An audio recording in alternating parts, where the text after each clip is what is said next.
इंतजार में, प्रतीक्षा में। थोड़ी सी मैं जानकारी अवध की आपके बीच में मैं रख दूं, क्योंकि मुझे इतिहास को रेदने में बहुत अच्छा लगता है और ये मैं सब पढ़ता रहता हूँ। भगवान के जाने के तत्पश्चात उनके दो पुत्र हुए, एक का नाम है लव और एक का नाम है कुश। हमारे और आपके ध्यान में तो अभी तक यही रहा है कि बड़ा लव है और छोटा कुश है, लेकिन ग्रंथों में कुश बड़ा है और लव छोटा है। भागवत के 9वें स्कंद में भी इस बात का वर्णन है, बड़ा कुश है। कुश ने एक नगरी बसाई जिसका नाम है कौशाम्बी। ये भी स्थान यूपी में ये नगर पड़ता है, कौशाम्बी। अयोध्या उजड़ गई थी भगवान के जाने के बाद, जैसे भगवान श्री कृष्ण के प्रपौत्र बज्रनाभ ने श्री ब्रज को द्वारा से वसाया। हाँ जी, उसी प्रकार से बहुत ध्यान से सुनिए, कुश ने कौशाम्बी नगरी के साथ साथ अवध को बसाया। यह भी वर्णन आता है कि प्रभु राम जी के तत्पश्चात 44वीं पीढ़ी में एक राजा हुए हैं जिनका नाम है बृहद्वल। ये इस वंश के अंतिम राजा थे, यही समझ लीजिए, बृहद्वल। महाभारत काल के समय में ये बृहद्वल थे। और हुआ यह था कि राजा बृहद्वल दुर्योधन का संग देने के लिए आए थे, तो इस युद्ध में अभिमन्यु के पुत्र भगवान श्री कृष्ण के भांजे और अर्जुन के पुत्र अभिमन्यु के हाथों से इनका उद्धार हो गया। उसके तत्पश्चात ये तो खिन्न भिन्न सी अवध अयोध्या हो गई थी। आज से लगभग 57 वर्ष एक, और ये 2020 चल रहा है, 57-20 2077 वर्ष पहले अवंतिका उज्जैन की गद्दी को राजा विक्रमादित्य ने संभाला। उसके कुछ वर्षों के तत्पश्चात राजा विक्रमादित्य का आगमन एक नदी के किनारे हुआ। ये वह नदी है, इसका भी इतिहास सुन लीजिए। भगवान मत्स्य नारायण ने वेदों की रक्षा के लिए मत्स्य रूप धारण किया, और जो इन ग्रंथों को चुरा करके लेकर के गया था, उस राक्षस का भगवान ने उद्धार आत्मकल्याण किया है। देवताओं ने मत्स्य देव की स्तुति की। भगवान की आंखों से निकलने वाले जल को एक सरोवर का रूप दे दिया गया। कैलाश में उस सरोवर को मान सरोवर के नाम से जाना जाता है। बहुत ध्यान से सुनेंगे, मान सरोवर के नाम से उसको जाना जाता है कैलाश में। यह भगवान मत्स्य नारायण की आंखों से इकट्ठा होने वाला जल ही मान सरोवर का जल कहलाया गया। अपने उत्तर भारत की बात चल रही थी। मनु जी महाराज का शासन था। जहाँ के वहाँ राजा थे, वो अगल बगल में कोई नदी थी नहीं। उन्होंने अपने सर, संस्कृत में बाण को सर कहते हैं, उन्होंने अपने बाण के प्रहार से उस कैलाश मान सरोवर में से एक नदी रूप में एक धारा निकाली। मनु जी महाराज के सर से ये प्रकट हुई है, इसलिए अयोध्या के बगल में वह बहती गई, इसलिए इसका नाम सरयू है। माता सरयू की बड़ी महिमा है। यहाँ तक कहा गया है कि कोट कल्प काशी वसे, मथुरा कल्प हजार, एक निमिष सरयू वसे, तुलेन तुलसीदास। करोड़ कल्प तक कोई काशी रहे, 1000 कल्प तक कोई ब्रज में रह ले, मैं तो उसका एक बराबर है। 1000 कल्प तक कोई ब्रज में रहे और भैया आंख का पलक ऊपर से नीचे गिरे, इतनी देर के लिए माँ सरयू का किनारा मिल जाए। बड़े बड़भागियों को, भाग्यशाली लोगों को सरयू माता का किनारा मिलता है, तो उसकी महिमा उसके बराबर है। इतनी महिमा माँ सरयू की, जिस सरयू के लिए गोस्वामी जी बड़े भाव विभोर होकर के कहते हैं, बंद हो अवधपुरी अति पावन, सरयू सर कल कलुष न सावन। मैं ऐसी माँ सरयू को वंदन प्रणाम करता हूँ जो इस कलकाल के हाथी को जिंदा ही न रहने दे अपने प्रभाव से। उस माँ को हम वंदन करते हैं, उसको हम प्रणाम करते हैं। ऐसे ही इस सरयू के किनारे पर अवध राजा विक्रमादित्य ने इसकी खोज की। लगभग 2000 वर्ष पूर्व इन्होंने अयोध्या में 360 मंदिर बनाए।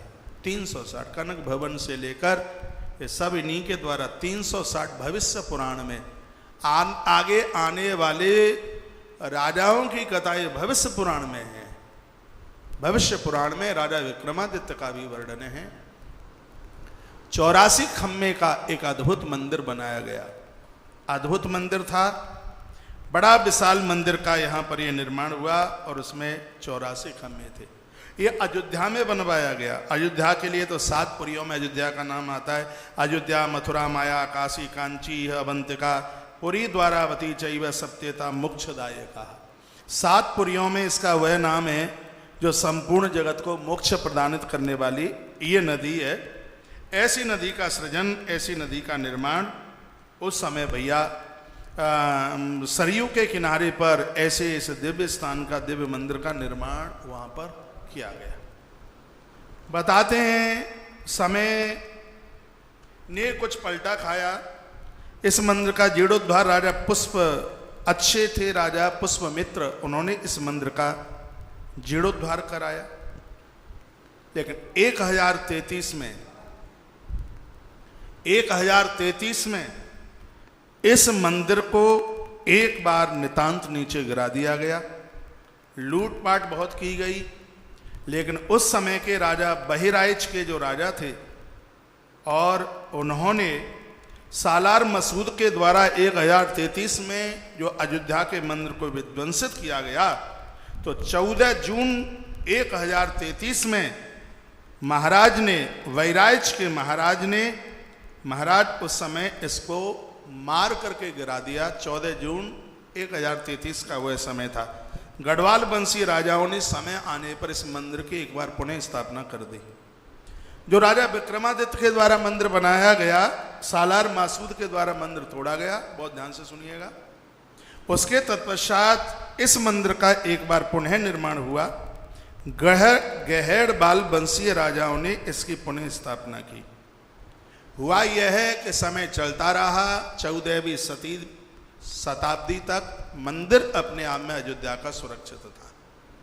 14वीं शताब्दी में हमारे भारत पर यवन लोग, मुस्लिम लोग यहाँ पर आए। 1526 में बाबर आया।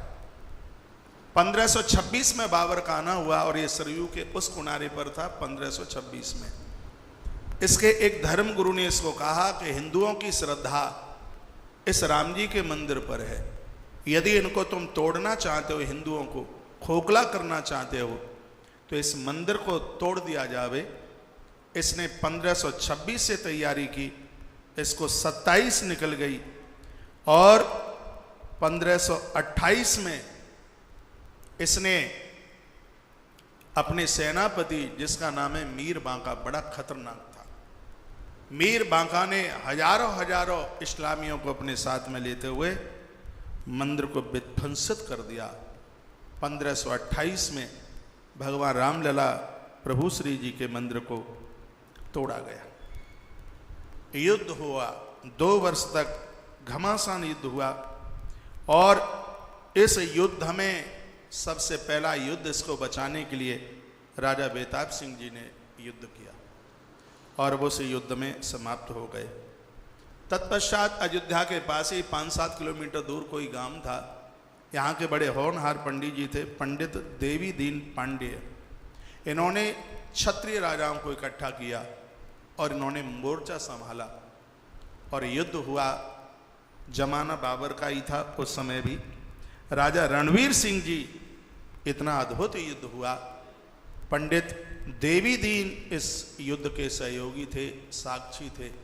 युद्ध इतना हुआ, मुसलमानों की सेना को खदेड़ा भी गया, लेकिन हुआ यह है कि राजा इस युद्ध में पंडित जी देवी दीन पांडेय के साथ मृत्यु हो गई।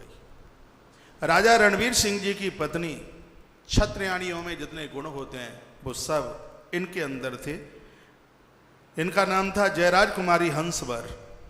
अपने पति को वीर गति में देखते हुए इसने अपनी चूड़ियों को नहीं उतारा।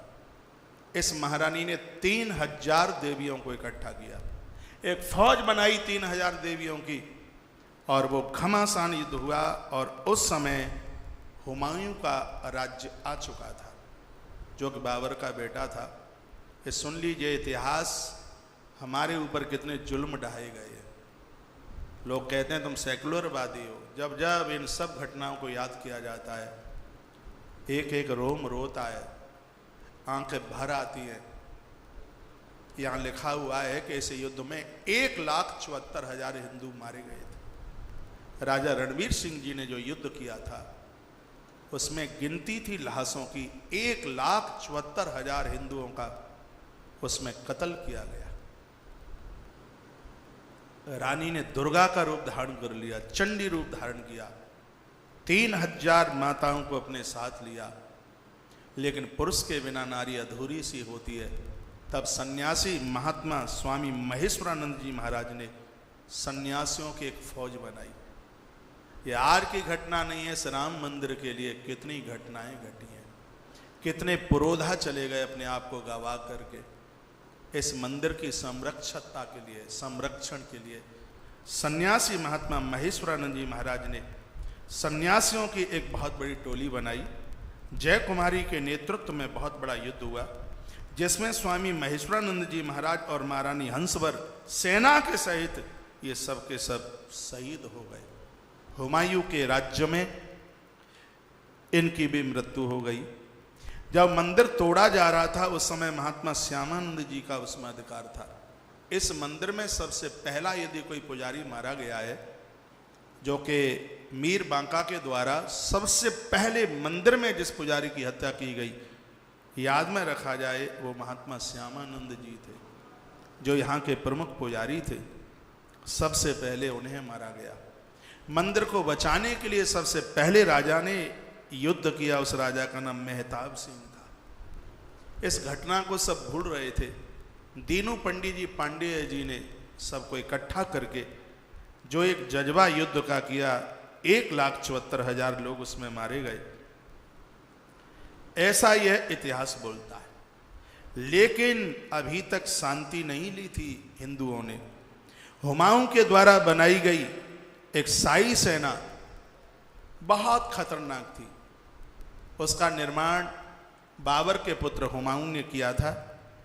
लेकिन समय आने पर जब हुमायूं का बेटा अकबर हुआ तो अकबर के काल में ये सेना कुछ कमजोर सी हो गई थी। अकबर के 2 मंत्री थे, दोनों हिंदू थे, एक है बीरबल और एक है टोडरमल।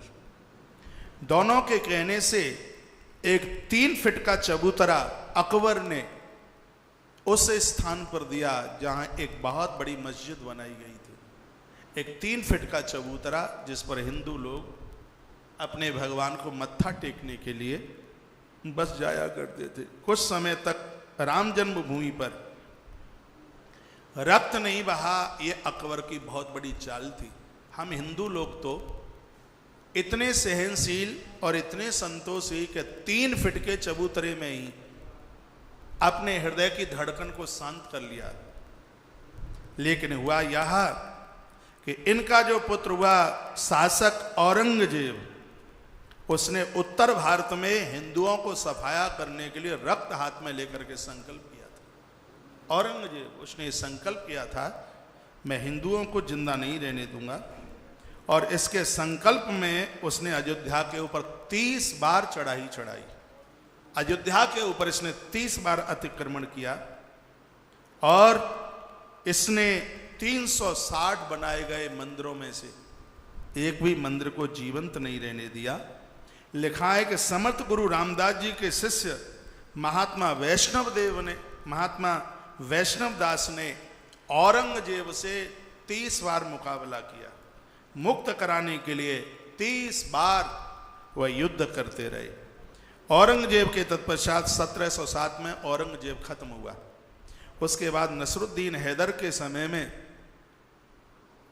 मकरई के राजा के नेतृत्व में बहुत बड़ा युद्ध हुआ, जिसमें 3 बार आक्रमण हुए, जिसमें बहुत बड़ी संख्या में हिंदू लोग मारे गए।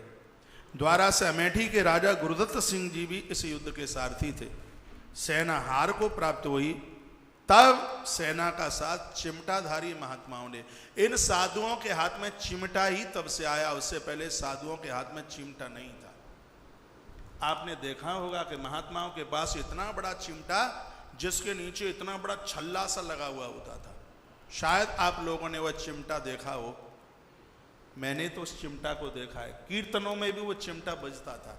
वो बड़ा होता था वो चिमटा, और उन महात्माओं ने अपने हथियार के रूप में उस चिमटे को तैयार किया। साधुओं के इस फौज को चिमटा वाली फौज कहा जाता था उस समय। और यह शासन उस समय नसरुद्दीन हैदर का चल रहा था। चिमटाधारी साधुओं की सेना आकर के जन्मभूमि के ऊपर आकर के पहुंची और उस समय हिंदुओं के कब्जे में पूरी राम जन्मभूमि आ चुकी थी, हिंदुओं के कब्जे में आई।